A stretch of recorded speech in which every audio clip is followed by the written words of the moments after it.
Hey, we're going to talk about Gui Zhi Tang now. So Gui Zhi Tang is the second formula that you'll learn in the Shanghan Lun. So it is also for a cold situation where you've got a cold virus. So it may be that you caught a cold, or you're feeling cold all the time. You have aversion to cold is the main thing.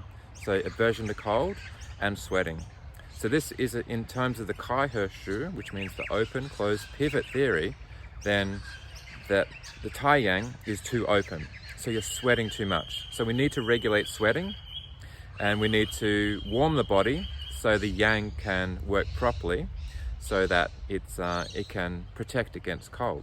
So we look at the formula. The formula is made up of 5 herbs. So in this formula we've got Gui Zhi at 9, Bai Shao at 9, Shen Zheng at 9, Da Zao at 6 pieces, and Jigan Shao at 6 grams.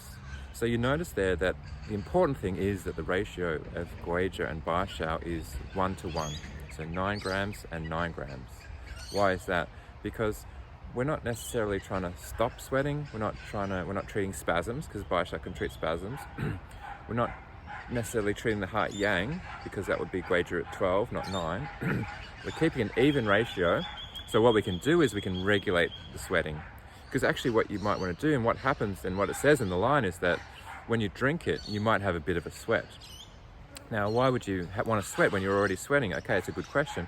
So it regulates abnormal sweating. So you just kind of, if you just have a little walk and you sweat easily, it means your body's deficient. If you sweat easily, sweat at night time, you're sweating quite easily, it means the body is deficient and the pores are not regulated. So we want to regulate the pores.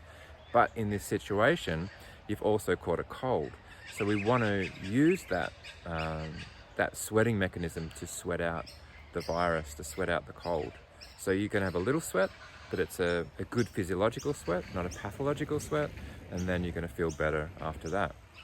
So again, in terms of Kai Shu, its tying is too open, too much sweating, so therefore wind gets in.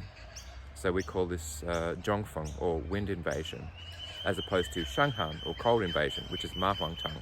So when we talked about the schism before with Ma Huang and Gui Zhi, Ma Huang Tang is going down the Ma Huang path, Gui Zhi Tang is going down the Gui Zhi path, which means the patient is more deficient and they sweat easily.